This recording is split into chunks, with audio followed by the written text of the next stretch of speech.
Hi, I'm Dr. Heather Smith, and I'm a lecturer at Cranfield University. This video will give you a brief introduction to the idea of resilience. Discussions around the future of infrastructure increasingly emphasize the need to promote resilience.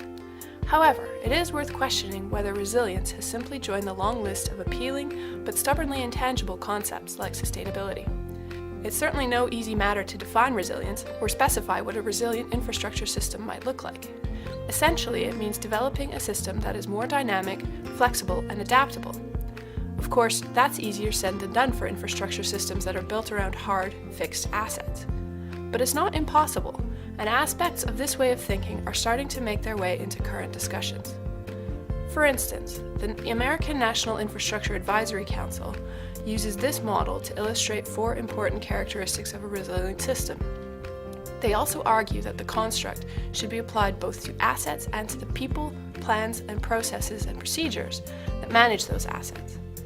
The major drawback of this model is that it's still focused just on dealing with disasters. Resilient systems need to go beyond just planning for rare extreme events and deal with all kinds of changes, including demographic changes, changes in the economy, and changes in technology. Nonetheless, the NIAC model is really important because it recognizes the human aspects of the system are as important as the built aspects, and also because it emphasizes the need for learning, which is ultimately how the system adapts to change. This learning process should be continuous, and to support it, infrastructure systems need to rely on innovation.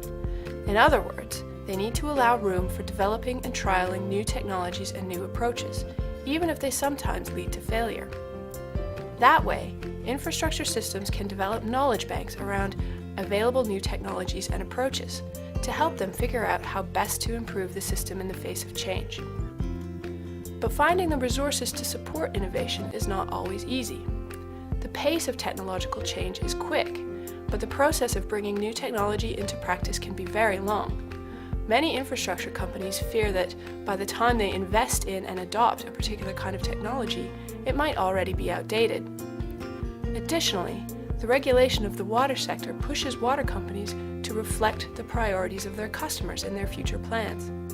But water customers tend to have a strong live-for-today mentality, and their priorities revolve around keeping bills low and keeping services as reliable as possible.